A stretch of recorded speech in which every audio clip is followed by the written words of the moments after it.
Welcome to the Healthy Compulsive Project podcast, where you can take a deep dive to explore the pitfalls and potential of the obsessive-compulsive personality, offering hope and help for perfectionists, workaholics, micromanagers, type A personality, and control freaks.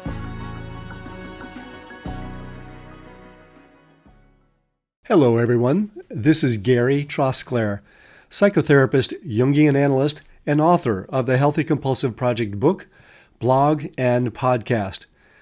Today's podcast explores the experience of shame, what it feels like, how we react to it, and how to confront it. Typically, it makes people want to hide, whether that's by avoiding contact with others or by trying to cover it up with achievements, virtue, or perfection. Rarely, though, do we stare it down. Understandably, we may be intimidated by it. But, as I described in last week's episode, if we have a fixed mindset, we may not be aware that this is something we can overcome. Shame is a dangerous byproduct of cultural attempts to control us. It does not deserve so much power over us. Meanwhile, two reminders.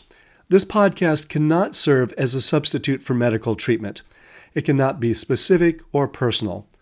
And if you think that others might find these podcasts helpful, please leave a review wherever you listen. This is episode 39 of the Healthy Compulsive Project podcast. What is shame and what's the best way to deal with it? In a previous podcast, I spoke about the benefits of self-compassion in lowering the depression that perfectionism causes. But if you experience shame, it can block self-compassion and lead to depression. Yet trying to avoid shame is often what motivates people to use potentially healthy tendencies in an unhealthy way. More on that in a moment, but first, what is shame? There's some debate in the research literature about just what shame is and whether it's ever adaptive. But I'm going to take a stand here for the sake of clarity and clinical utility. I would argue that shame is an inaccurate, extreme, and debilitating interpretation of our intrinsic limitations as humans. It's the disturbing emotion we experience when we feel defective or deficient. We may feel that we haven't measured up to our standards and that makes us fundamentally bad. We may experience shame when we imagine what others think about us or when we simply examine ourselves. It may make us want to hide. We can experience this consciously or unconsciously. To get a better sense of what shame is, we can distinguish it from guilt. We experience guilt when we feel that we've done something in particular wrong. Guilt can get too heavy, but theoretically, at least, it can be constructive when we look ahead to what we can do better in the future rather than backward to what we've done in the past. In contrast, we feel shame when we feel that our character is flawed. Shame is about who we feel we are rather than what we've done, and it is not adaptive. At times, it can be hard to sort out the difference. The crucial issue is what it leads to.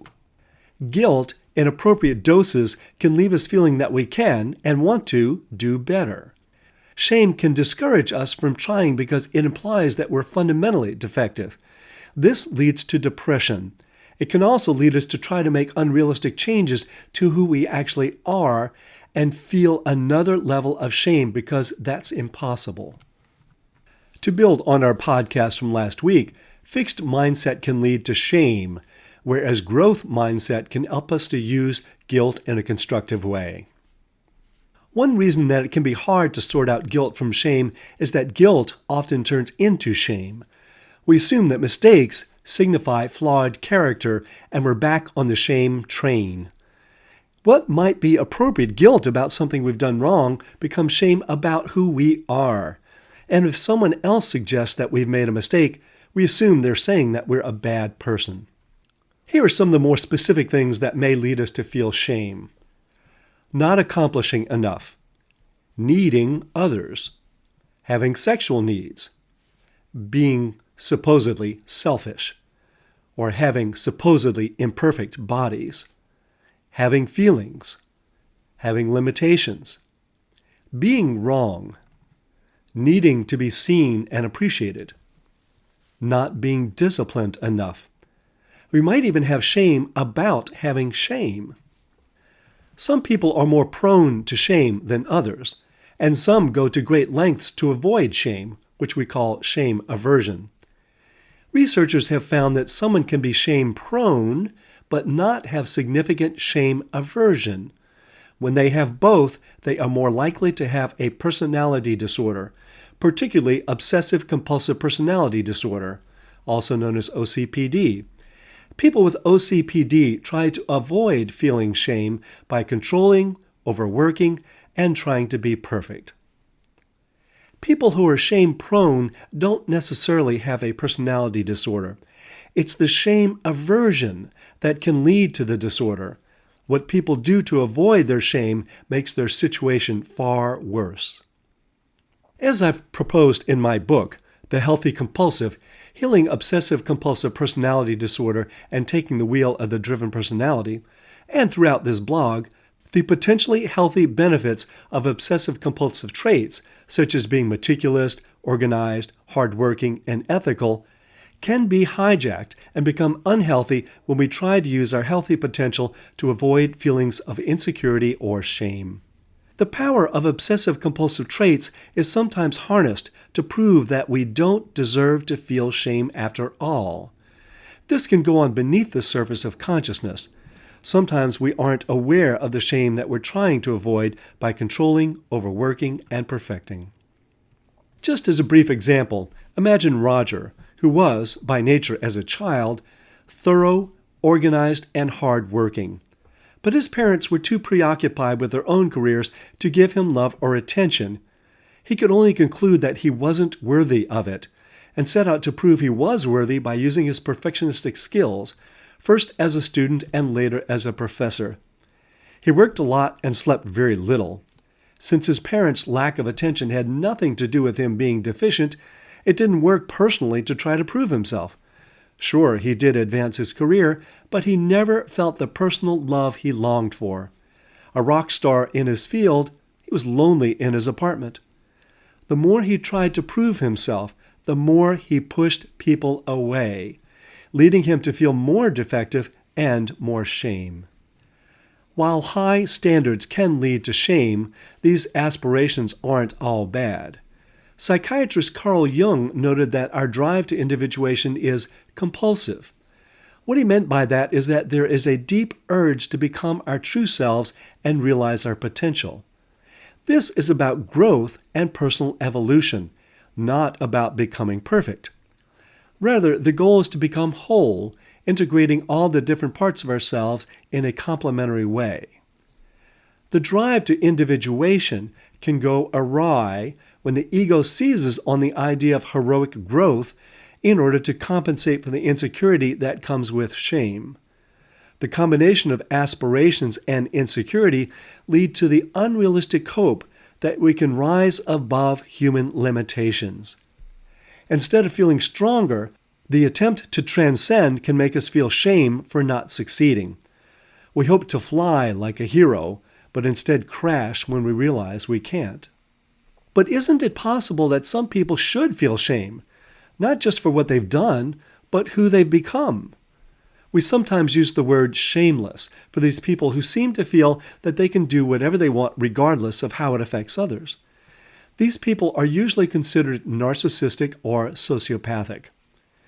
But when we think about it more carefully, we realize that their character flaws are usually caused by a deep and unconscious sense of shame, and that piling on more shame makes it worse. For instance, think of someone who avoids, at all cost, the feeling of losing, because that would bring them shame. Shame is the cause, not the solution. This is not to excuse bad behavior, but to emphasize that understanding the role that bad behavior has played in attempting to avoid shame is the way to start to change it. To take another example, some would argue that overweight people should be shamed for their supposedly poor discipline. But at least one study concluded that that would be counterproductive, and I'm going to quote here. Our results indicate that rather than encouraging people to lose weight, weight discrimination, or shame, promotes weight gain and the onset of obesity. Overeating may serve as an attempt to avoid feelings of shame. So even if you think that you or anyone else should be ashamed, think again. So let's talk now about how to deal with shame. Shame runs deep and does not dissolve with a simple life hack. But with attention, it can diminish and become less powerful. First, develop a shame radar. Learn to recognize shame and your reaction to it in your day-to-day life. Where do you feel it in your body? What specifically are you ashamed of? What triggers it? Listen for self-talk such as, "You suck," "You're stupid," "You're ugly," "You're a loser." Then personify the shaming voice. In order to distance yourself from shame and diminish its power, personify it as a voice that has tried, albeit unsuccessfully, to protect you from mistakes. Give it a name and call it out when it gives you trouble. Next, take guilt seriously without turning it into shame. If you have made mistakes, make reparations where possible and try your best not to repeat the same mistake in the future. But don't conclude you're a bad person because of mistakes. Notice the connections between shame, depression, and aversion. Notice your reaction to shame. Do you give up or try harder? What do you do if you do try harder? How do you end up feeling after giving up or trying harder? Break the cycle of shame and aversion. However you typically handle shame, try to do the opposite. Allow yourself to feel it rather than run from it, believe it, or compensate for it. Sit with it without succumbing to it. So you're not perfect. That's okay. Put something else in its place. For some people, the phrases, "I'm basically good," or "I'm good enough," are good replacements for the negative self-talk that usually goes with shame.